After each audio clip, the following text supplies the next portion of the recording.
ఒకటి రెండు మూడు నాలుగుకు అర్థమేమిటో చెప్పనా?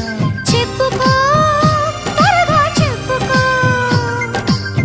ఒకటంటే ఒకటిగా అడుగేద్దాం, రెండంటే రెండు గుండెలను ముడిపెడదాం, మూడంటే మూడు ముళ్ళేసి ఆ తర్వాత నాలుగు కాలాల పాటు కలిసుందాం.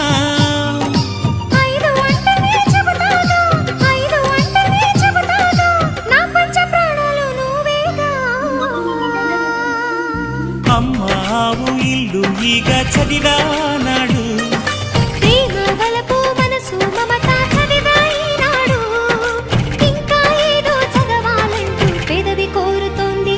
భలేగా కొత్త చదువు చదువు, ఇలా నా ముద్దు కవిత చదువు, చెలి మురిపాల కథలు చదువు.